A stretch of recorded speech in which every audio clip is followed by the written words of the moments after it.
Rolling? Do you go to a lot of rock concerts? Yes, I do. How much did you pay for your ticket to the Zeppelin concert? $7.50. Would you pay $7.50 for anybody? No, I wouldn't. No, I wouldn't. Why not? They gotta be good. How much did you pay for your Zeppelin ticket? $50. $8.50? Yeah. A lot of money. Yeah, it's worth it, I think. It is. How much did you pay for your ticket? $8.50. Right. Would you pay $8.50 for a new group? Well, they're not worth it. They're not a proven group, and you know, no one would pay $8.50. You know, not even for the Garden. But you would for the Zeppelin. Oh, definitely. Yeah, they're an established group. Tell them all about it. How much did you pay for your ticket? $7.50. Would you pay $7.50 for a new group? Yeah. You'd pay. I liked them. How would you find out you like them? Listen to their albums, listen to them on the radio, and then come check them out. Do you think you'd have to make sure that they were good before you'd pay $7.50 now? Right, but well, if I had the $7.50, you know, one of the ways to find out if they're good is to check them out.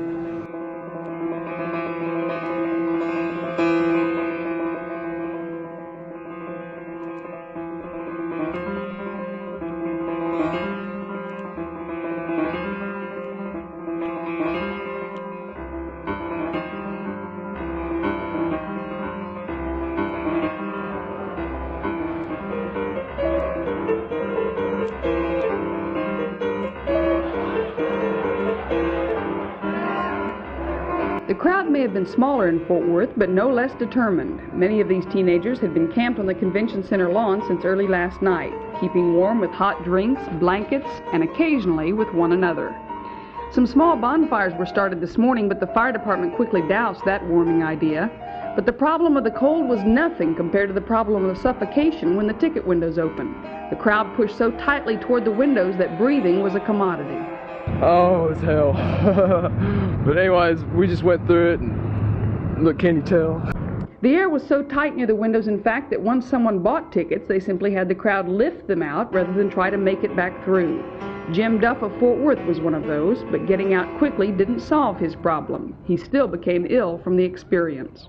I've queued up for 4 hours to get this ticket, and someone has even stolen my sleeping bag.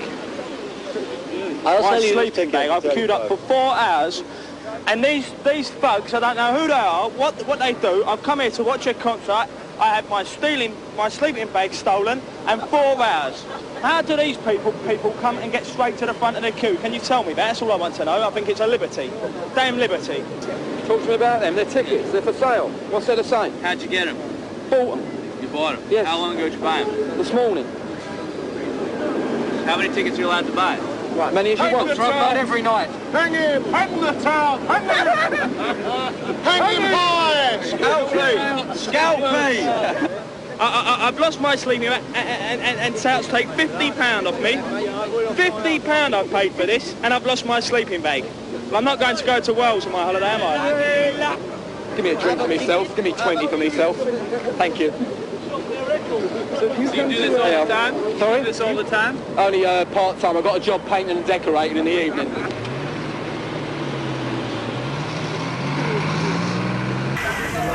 When we joined them late on a Thursday night, 11,000 Germans were leaving the ice stadium in Mannheim with decibeled ears and British music in their hearts. Before the last fans have left, the operation has already started. How to get a stage full of lights and sound gear reassembled and working 350 miles away in Holland by Saturday lunchtime. Behind the group are the 37 members of a tough, highly paid and highly strung road crew. This is an 8-hour day compressed into as little time as possible. In the 2 hours it takes for the band to eat and wind down, some of the most sophisticated rock equipment yet invented is put to bed. 20 tons of lighting, staging, faders, speakers, lasers, mirrors, drums, microphones, guitars and organs to be packed away. And tonight the German stagehands, who usually come with the hall, had unexpectedly gone home. What's happened to the stagehands? That's what I'd like to know. They all split. I don't know. You know, usually it takes, we have a 13-man light crew, 5-man sound crew, which is like 18 to 20 people all together.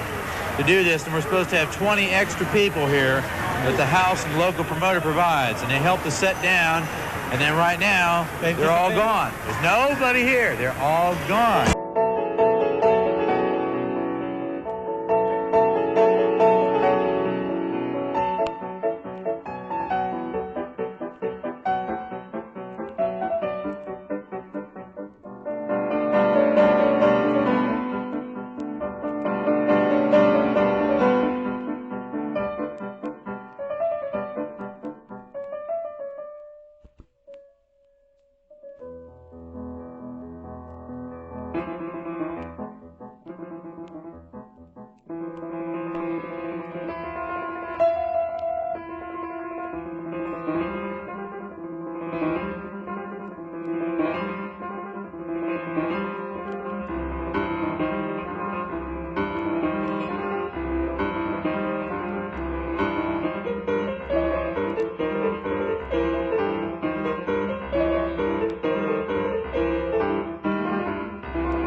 For the driver, it's a job of stamina and youthful endurance.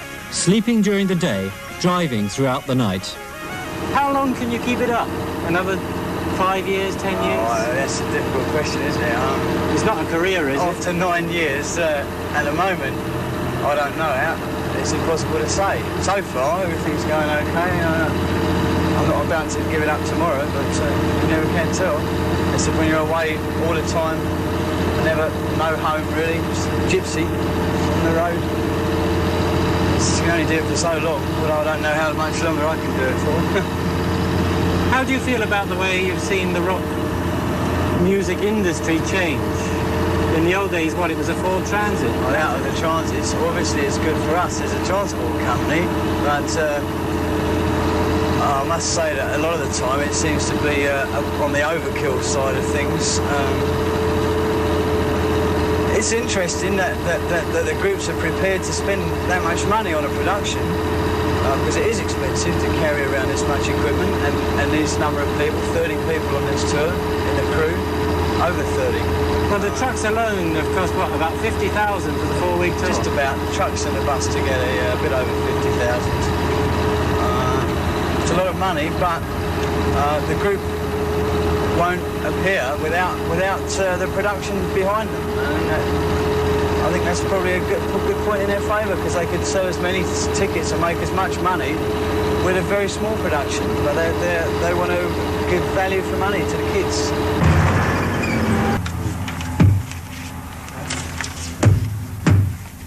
Whatever else they tell you about the common market, petty papers, minute regulations and enormous carnets live on.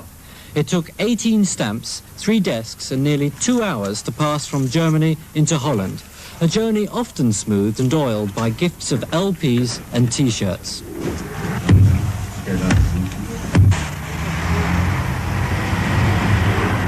For the coach, the problem is different. How to get through without waking up everyone on board. How many people are you with you? I've got 12 passengers and myself, that's 13. Can I yeah, sure. have a look?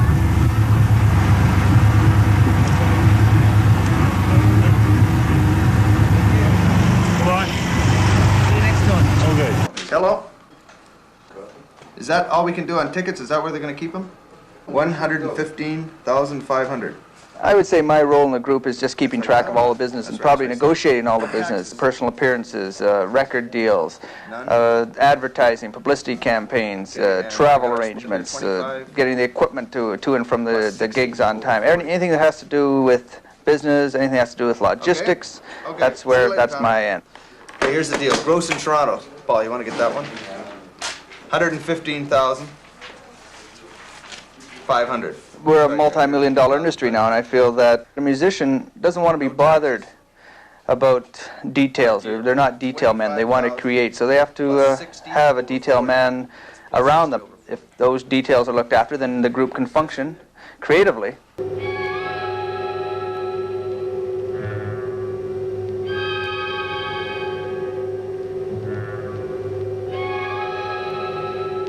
I do it because I like to play music. I don't like to travel. I don't like trains, airports, airplanes, boats, riding in cars. I like to play the guitar. I like to sing. I like to make people happy. And I like to hear my music. And the rest of the stuff is really boring, you know, but I have to put up with it.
We in fact struggled for 3 years without making any money at all, and about 4 years without making any money from records.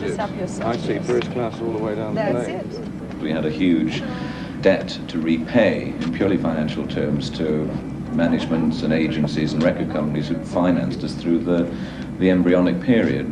And now we're 10 years into our musical activity, and we're all comfortably well off, you know, which is nice.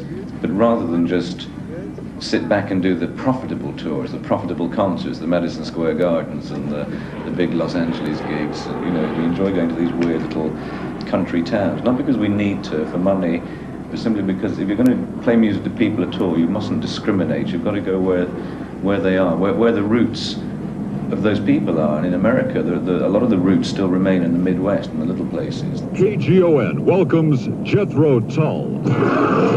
Here's the revised date for Jethrotull. I really forgot after 2 weeks, but then I found out we hadn't done 2 weeks. So we've done 8 to 9 gigs, 18 to go, thereabout. But after the first week, you may as well stay a year after that, because you're into it and that's it. Jethrotull. Jet lag, a reality you learn to live with on the road. Last year, BTO traveled over 100,000 air miles alone, a hectic pace by any standard. From his beginnings as a Vegas lounge guitar player to his solo vocal and bass roles with BTO, Fred Turner values his time off the road. At first, the traveling was really tough. And after 4 or 5 days into the tour, we couldn't remember where the beginning was, and we couldn't see the end. What you want to do is, as you're starting to double here, you want to put that one in.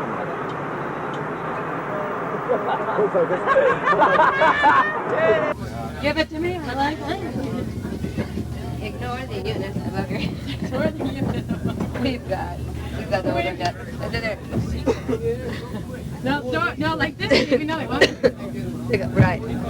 Okay, right, darling. Like this. And then it's a unit. unit drops below your head, the killer keep is your unit to yourself. The killer is, if in case something should happen, rely on your crew.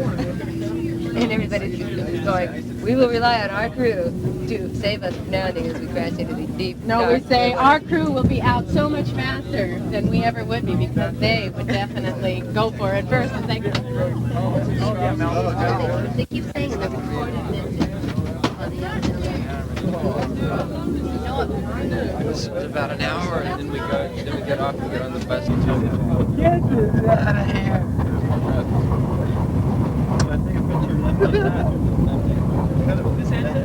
Is it? I thought you didn't have any batteries. Well, I'm just running them out. I'm just running them out. Where did this come from? Sure, that's what you're taking out. What do they do with it? Where is it? In 10 months. 10 months. Blown it all. Spent no money of it. And I blew it. Well, is this including? That's not the car though. No, that's just money that you've taken and it's gone. Come on. Robbie, you gotta take it easy. I spent that much? Do you have any idea where it is? Yeah. Well, let's try figuring that. Every time you walk down to Miller's, every time you walk down to a clothing store, every time you walk into a jewelry store, every time you want to pick up gold whistles for $500. Yeah, it's a write-off. Musical instrument. I mean, the whistle. That's right. Local time in Copenhagen is now 22 minutes past 4 in the afternoon.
Can you tell us a little about why you chose to tour again while you're rehearsing for a new album? Because we love to play. Mostly, we just got itchy. Everybody just wanted to go. So we said, let's go. Well, you're tired of rehearsing, you mean? It's not the same. You know, it's not the same to not play for people. You need to do it. I mean, periodically, you need to go out and play. It's real important. Otherwise, you forget that there's an audience out there. You just become a recording band.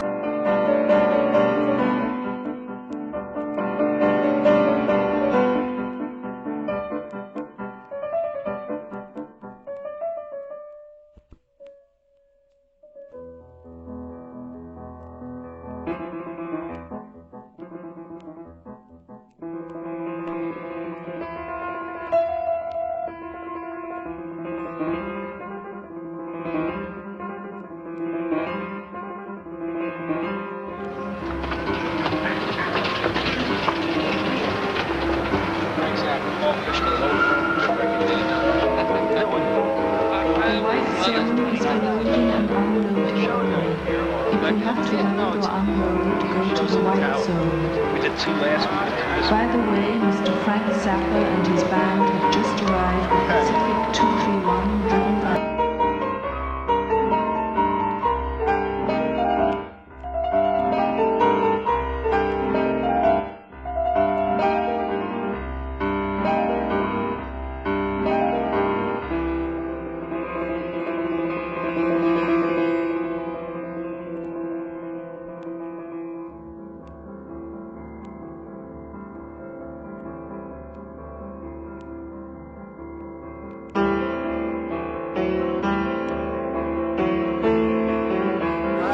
Glad to have you here. Well, we made it. You'll have a good tour. We'll have a good tour.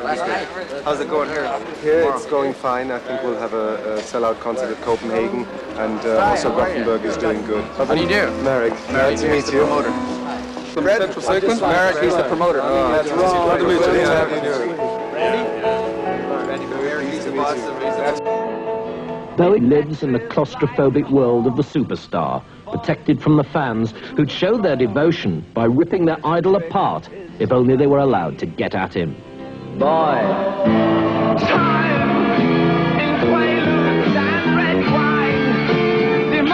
On tour, he's closeted either in his car, his dressing room, or hotel bedroom, surrounded by his bodyguards. Everywhere, there are the girls. Girls from teeny boppers to women in their early 20s. What would it mean to you to be able to go through that door? All the sting's taken out of it. We travel first class wherever we can. We take a tea lady with us, Nina, who does excellent food for us at the gig. Robert Kelly, the tour manager, makes everything as plain sailing as possible. On our days off, we usually find the latest movie that's on in the town, or we try and Indian restaurants take preference over everything else. Ian's first job when he gets in is to take the yellow pages and look down for Taj Mahal, and we usually find one. We know where all the Indian restaurants are in the whole of the United States of America. I found it. Anybody in? Is my local group in? Hello, darling. How are you? Or the bag's coming up, Ronnie. When they all get Stu's got to get 46 pieces up. There's been a lot of flack from this tour because of the controversy and because of the way it snowballed with these crazy things that have happened on the road. I am trying to play it down somewhat because we're getting a lot of hassle from the Animal Society because there's a rumour going around that I'm blowing up goats, and I don't know where that come from, you know. It's been very disciplinary for me because whereas Sabbath I gave up when I was drinking a hell of a lot of alcohol. I mean, this time of the day with Sabbath I'd have been on my back somewhere, you know, smoking marijuana or something, I'd be getting crazy. But it's not worth it. I mean, I'm becoming very anti-drugs at the moment. So who are you? I'm really flabbergasted here. Beg your pardon? I don't know who you are. I'm not sure I know who I am. You don't know who you are? No. His name is Elvis Costello. He's a famous musician. Oh, great. That's not my son. He's a musician, too. He plays bass. Maybe they can get together someday. Who knows? Come. Okay. Nice to meet you. Every town you do, you got different temperatures. Like this is the first time I've done doing a show in reasonable weather. I mean, we've been through some horrendous weather. Sometimes I do have voice troubles, especially when I've been doing like 7 gigs on the shot, you know. I mean, how would you feel screaming your lungs up for an hour and a half every night for 7 nights a week?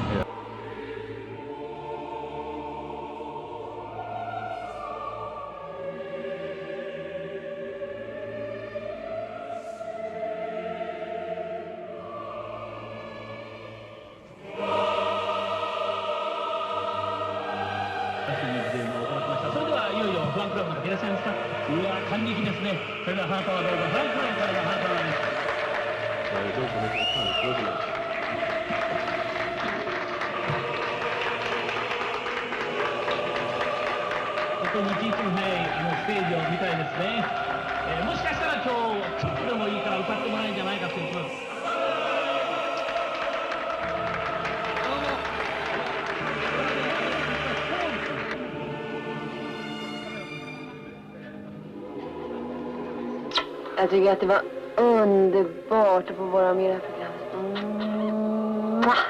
programmet. Här kommer en kyss ifrån Agneta.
This is to commemorate your nice sellout at Madison Square Garden. You sold 180,000 tickets here, and we're very proud that you keep choosing to play at Madison Square Garden. We counted every one. I'm sure you did. The groups that are playing the Garden now and can sell 20,000 tickets a performance are like the champions of the world. They're the Muhammad Alis, the Jack Dempseys, the Gordie Howes of the late 60s and 70s. Jethro Tull is the first British or foreign group of any kind to receive this award, and we're very proud because Ian and the group has worked very hard in this country and at the Garden, and thank you very much. Well, thank you very much. Very nice of you to do that for us. We'll hold that and let everyone have a show. Thank you. Come again soon. Pleasure. Hooray! There was that. Hooray! Great, look at that, fellas. That's lovely, isn't it? Television's boring you. Just make sure there ain't nobody there. Come a little bit this way so that you make sure we get started there. Alright. Okay, you can tell us when. Okay. Now.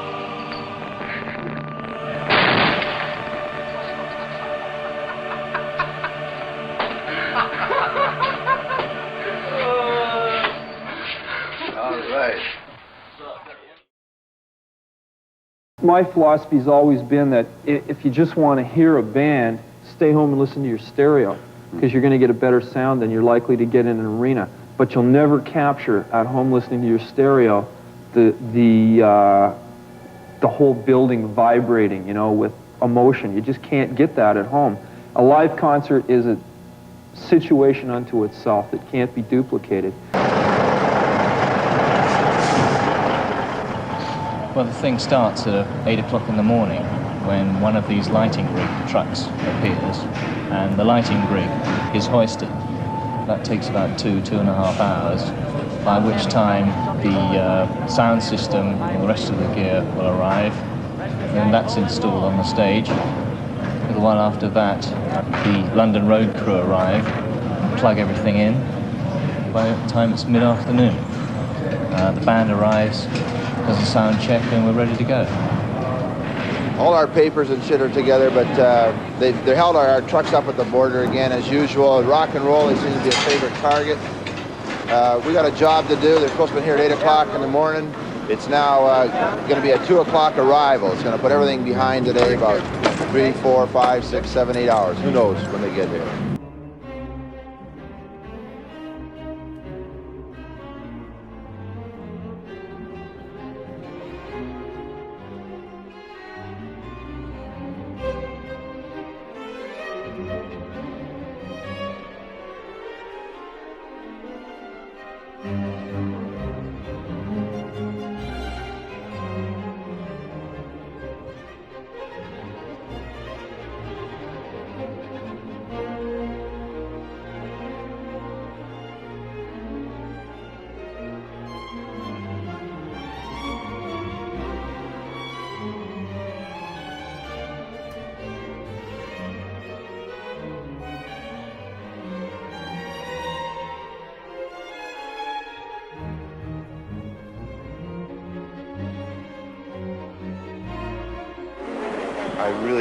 don't work for any bands per se. I just work for Floyd.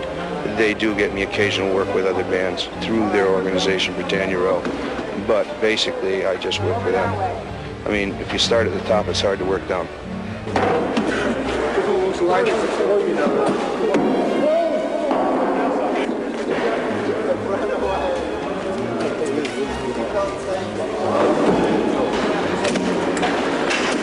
I did it because I enjoyed it.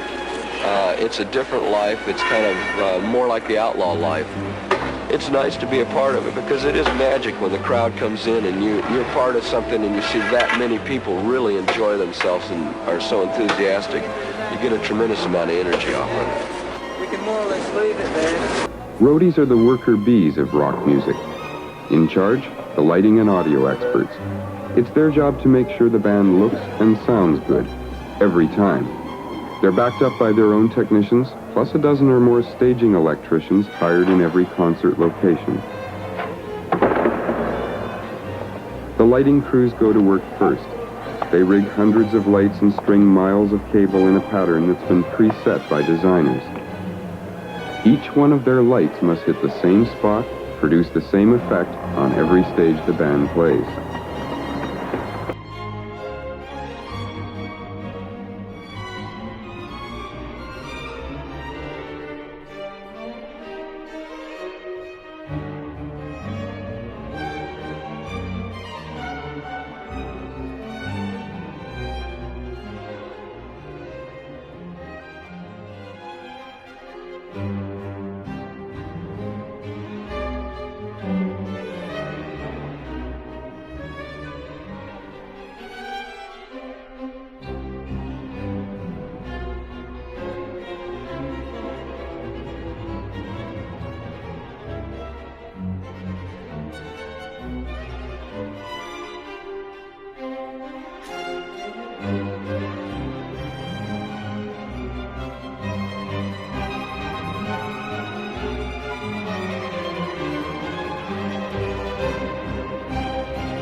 One of the man lifts went out and it's being repaired now and will be ready in a few minutes. So we're going in 10 minutes at 20 to 9.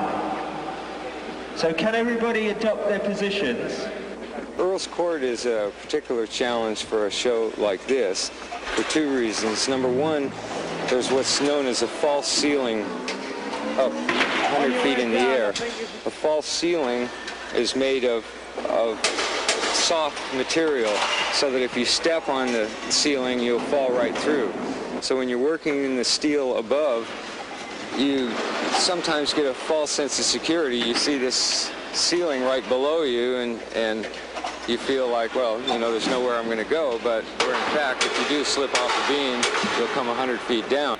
Just in the rigging and hoists, probably well over $100,000 worth of equipment just to fly the trusses in and out and fly the pig in and out and fly the inflatables.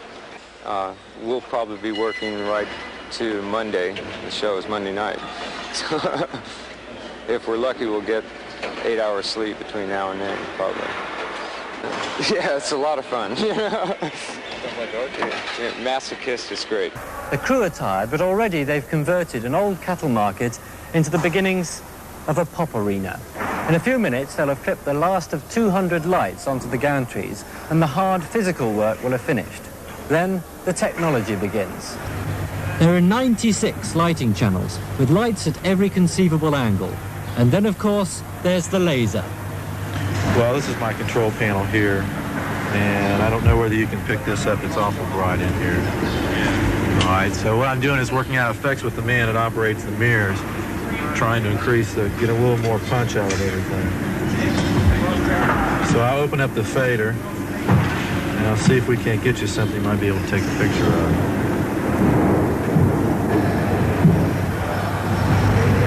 Why do you need a computer for mirrors?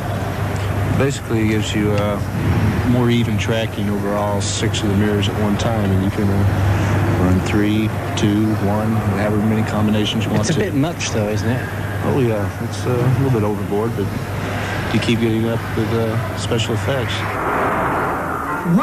The 6 10-foot mirrors weigh 1.5 tons, were designed in Holland, built in England, and are operated through a chip memory system by an American.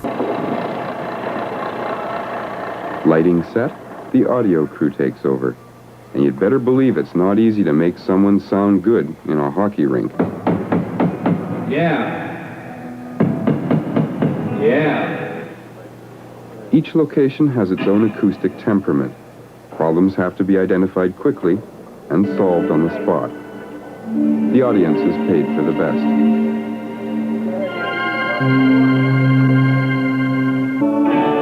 Around 4:30 on the day of a concert, the final sound check begins. The band comes in to test the setup. Last-minute adjustments are made. The fine-tuning of the hall is complete.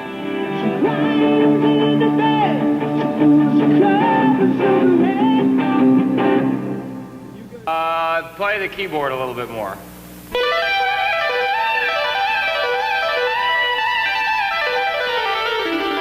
Artist Toddrundgren is also a top audio engineer, and the electronic influence in his music reflects the new technology of the 70s. Let me hear you together for a second. This is a sound check, a time-consuming yet important procedure that occurs before every live concert. Each instrument, amplifier, and speaker is tested and then balanced, so the total mix of sounds the audience hears is just right. What I do is amplify and mix the sound that the band creates on stage. 1, 2. Sort of control the balance of what they give to me, sort of blend it. I try to keep it around 110, 112 decibels, which is a measurement of sound pressure level. Somewhere between car horn honking at 2 feet away from the car horn to a jet taking off, somewhere in that range.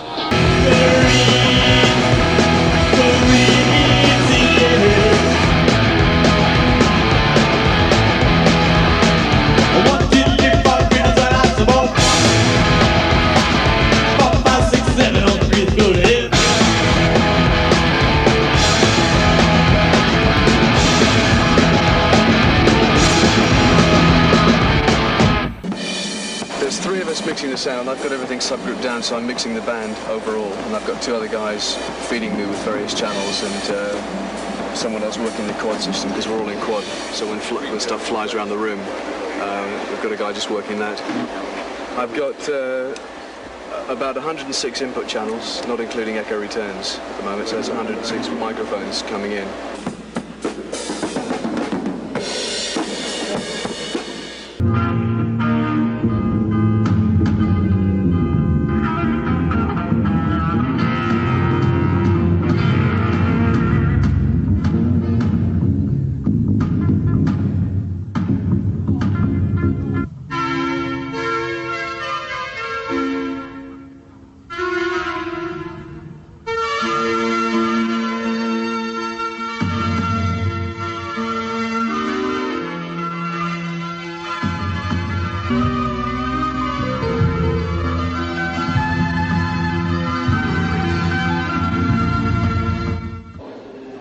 Ja, det är någon som har kul med det. Kan man säga till mig att de ska få det?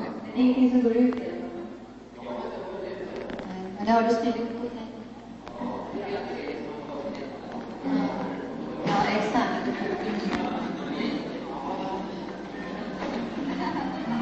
Aldrig tvärtom, va? There's 14 speaker cabinets on stage, and 8 sets of headphones, and each of them have separate controls on it. Because the house mix is a total balance of everything without any one thing outstanding. Where the monitors is meant to just monitor a certain thing and like really boost it up and make it very predominant for that. I got us some power.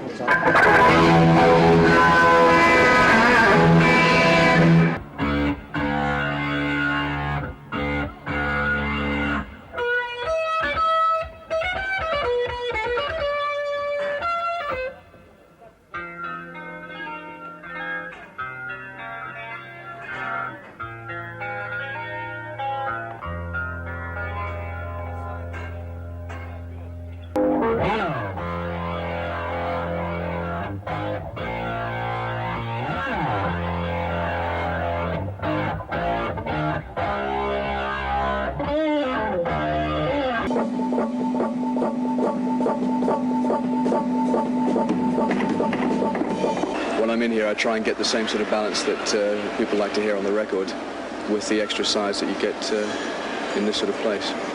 And the main difficulty for me has been just adapting to new acoustics. The size of the rooms has been really the main thing.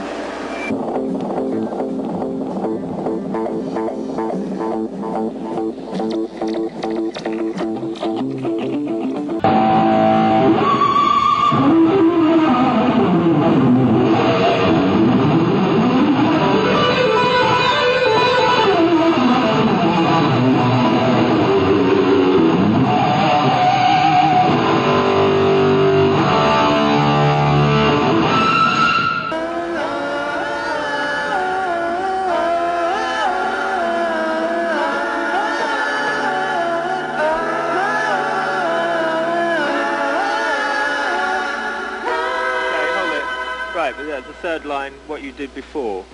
I forgot that. It was nice. How are we doing buzz-wise? I don't know. Let's check with Chaz and... One. Is that enough for the singers? We've got a bit of a hum, so yes, for now that's fine. Okay. Fireworks must be checked out by local fire marshal. Accidents can happen. There are safety standards set for lasers and fireworks. But there are no safety standards for volume. Yet. Your music has to be loud, doesn't it? Yes. Yeah, we've tried to play it soft. Because the kids have to feel it. Yeah. Hey, listen, you know, I mean, if Beethoven could have made it this loud, you don't think he would have?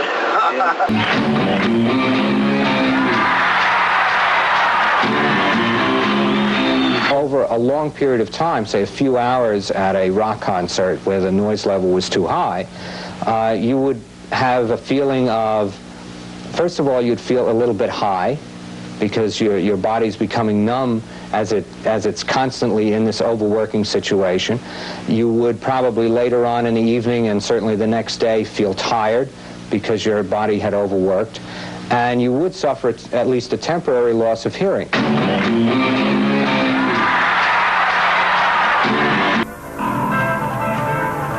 By 6 o'clock, a recording studio, a complete theatre's lighting, a computer, and a full-size stage had come 541 kilometers and were working perfectly.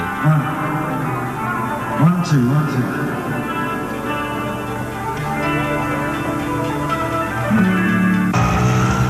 The show had been sold out 4 weeks ago. 12,000 Dutch fans paying £60,000 to get the nearest possible seats to the enormous speakers.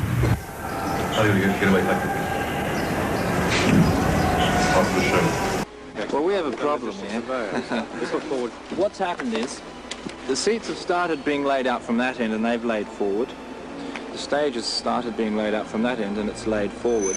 And where the two have met, the calculation, the legal requirement is that the two are 10 feet apart, but in fact what's happened is that they're 5 feet apart, and the license which has been issued for these performances clearly states that there must be a 10-foot gap between the crash barrier and the first section of the stage.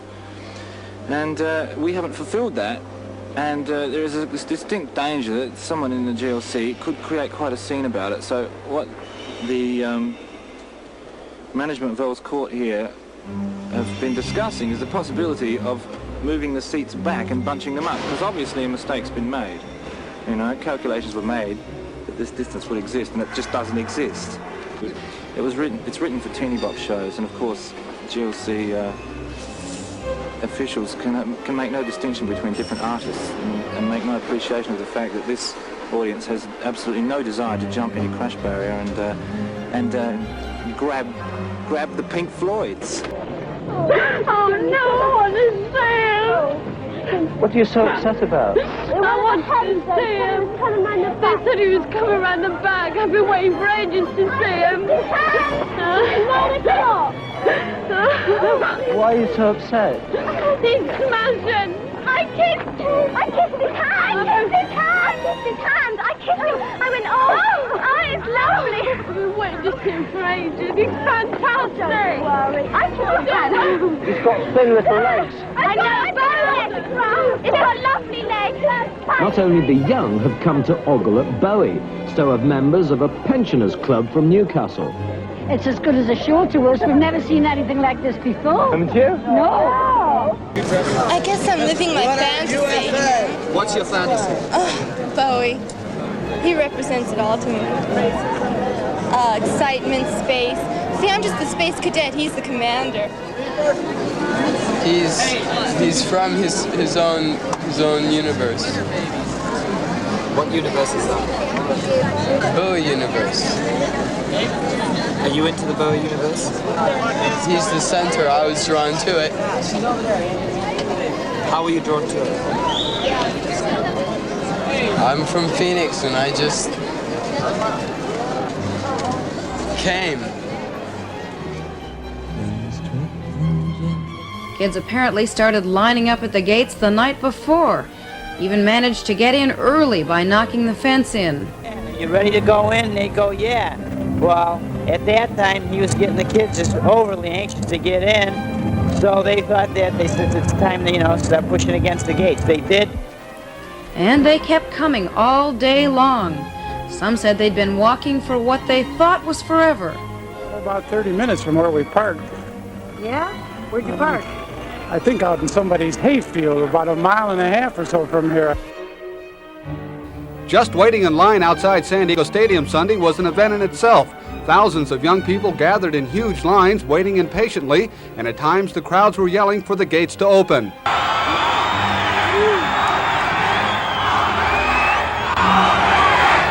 some kind of crazy people. What brings you out here? What's the excitement out here? Music! Party! What do you think, man? All the weird people. Have a good time? For the hell of it. Nothing better to do on a Saturday. Sunday, I mean. Security for the big rock concert was tripled, and for good reason. There was an abundance of alcohol, marijuana, and drugs. Police did nothing to stop that kind of activity in the parking lot, but once the gates opened, some arrests were made. Okay, they'll be up and down, up and through the aisles, everything. Just go about the general methods of keeping everybody in their seats, keeping the aisles clear. Security realizes that the vibes are good. The audience is up because the word is that the Beach Boys are going to do all the old ones. There'll be no hassles. Beach Boys, they'll come out and play. Okay, the second set, Chicago, come out. Generally, everyone will be pretty laid back. Let's keep it that way. We were right up front between the crowd barrier and the stage waiting to see Alice Cooper. When it was announced he wasn't going to show, things really got crazy. I am very sorry. Alice Cooper is ill.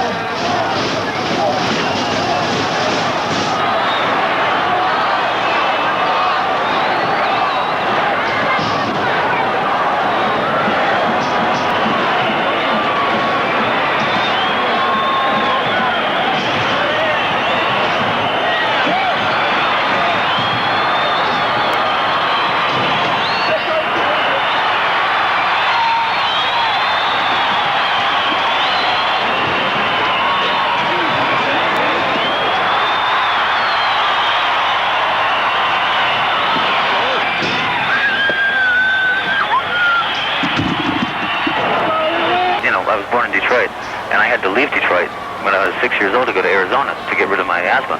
And so, long story short, the thing is like, I hadn't had an attack for, so many years. I got to Toronto that day, and it was, I could hardly walk across. I was in my costume, it was costume, I had makeup and everything. Ready to go down there, I couldn't walk across the room. After the riot was finally over, there had been 31 arrests, 12 people hospitalized, $25,000 damage to C&E property, and a rock concert the next day featuring Teenage Head had to be canceled. Loose joints and bags.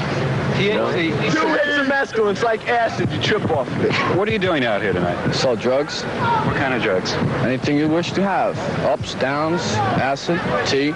I bought some acid, and I bought some speed. You can't keep this up with all these people around me. Okay, we'll go soon. But how much do you make on a night like this? On a night like Toll, anywhere between $75 and $150. What are you guys doing out here? Oh, I'm trying to buy some tickets, man, so I can go and see this old Jethrotull show here. I'm trying to make me That's some. not what I saw. I saw two guys in the corner snorting cocaine. No, you didn't see that. How could you make an assumption like that you saw two guys snorting what? Okay. Some white powder that we don't know. Probably aspirin or something. Because that's what they be giving up here in this New York City. Yeah. I'm so serious. The police won't take you to jail. You know, you can't take no coke charges this year. My name was. You can't even sell it out here, right? No. Ledzeppelin.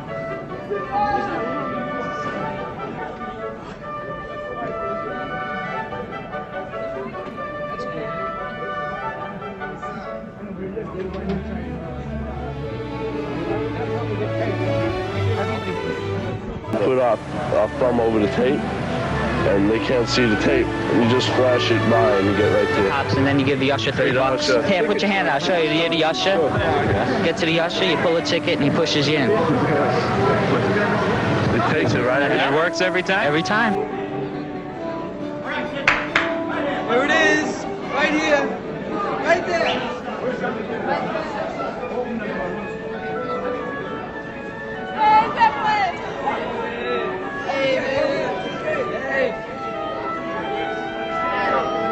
You scalp at every concert? Pretty much as possible, as much as I can get off. With most shows I do. Like I said, it's great because of the money. You know, a lot of people do it. A lot of my friends do it. The money's phenomenal. You know, Toll's a big show. Queen's going to be big. The Who, the Stones, all the big shows. Zeppelin. How much can you make in a night? It depends. For the Stones, they go as much as a bill a seat for the first, second row seats. The Who, they'll be $100 a seat. Do the police bother you? What's that again? I didn't hear you. Do the police ever bother you? No, they don't see. They really don't see much of anything. Can I have permission to wrap that camera around his head? I'll be back in a minute. Really?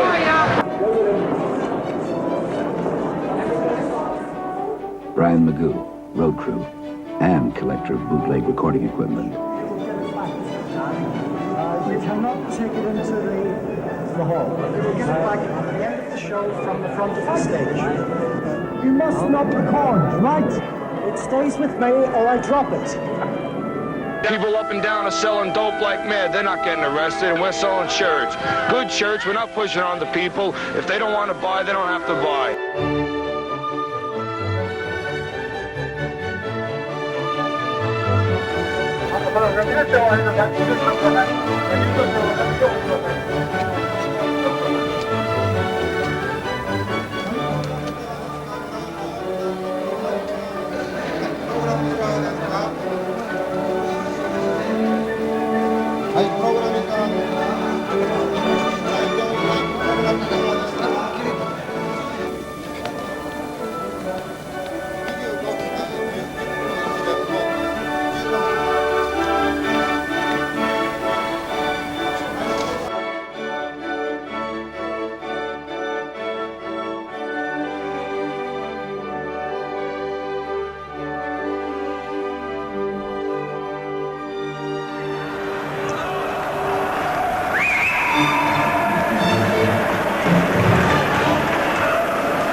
Within a few minutes, the Groningen Hall no longer smelt like a cattle market. The air was so full and aromatic, you could get stoned just by being there.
rock group attains a stature such as Led Zeppelin, they travel with their own jet, waiting at the airport, 2 limousines, and a police escort.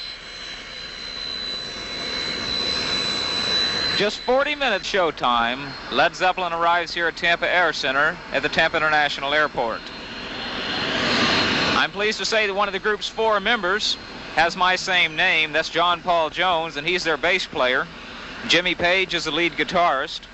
Robert Plant, lead singer. He's the one with the long curly hair. And John Bonham is the drummer. Wearing a t-shirt called Led Zeppelin 1973 Tour. We get treated pretty good on the road. Someone carries your clothes, someone opens the door, someone gets you a drink, somebody polishes your shoes, someone hangs this up, someone gets you water. I think it's the promoters trying to show his appreciation for us actually showing up. I make the road funny. We have to make it humorous, we have to make it enjoyable, we have to make it interesting. The only real interesting and exciting thing on the road is playing.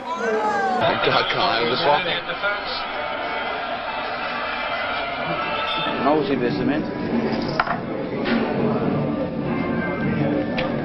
salt tablet,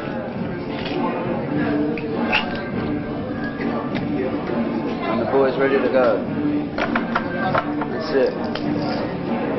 You got 2 solid hours in front of you now.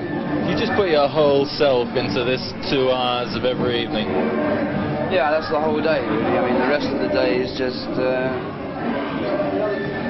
free time, piddling about, really, you know. I mean, the whole day becomes what you do on stage. Everything else is either building up to it or relaxing after it.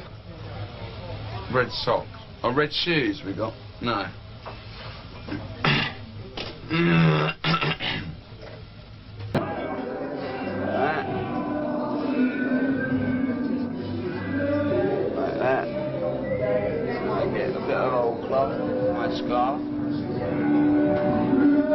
Everything is done for him. He's completely pampered. It's like Elizabeth Taylor's. These shoes are soaking wet. Surely he gave you the other pair. Let's get the jewellery out.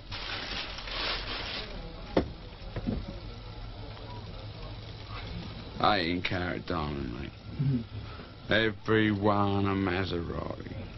I don't like it shabbier and shabbier. Yeah, me too. If I get dirtier and I get dirtier. Yeah. Dirtier. I get dirtier.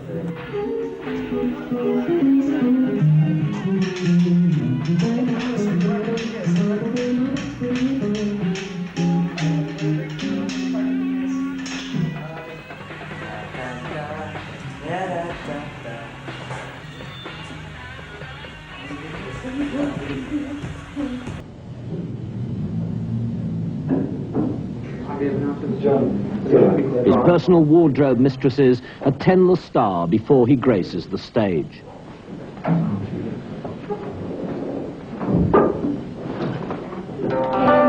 This is the face the public wants. An ex-art student from Brixton, whose dad worked for Dr. Bernardo's Homes, has turned himself into a bizarre, self-constructed freak. Impromptu, isn't it? Here we are, performing the metamorphosis into that very carefully cultivated, messed up natural look that takes us hours to achieve. Are you nervous? Yeah, it's the first night of the tour.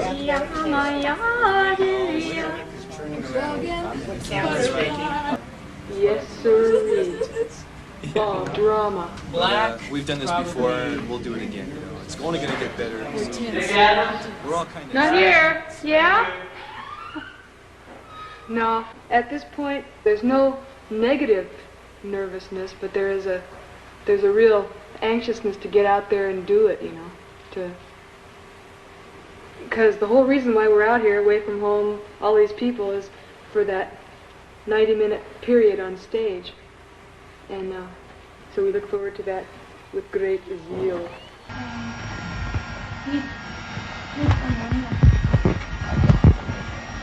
Ja, är den reverse glass? Nej, men den är borta. Ja.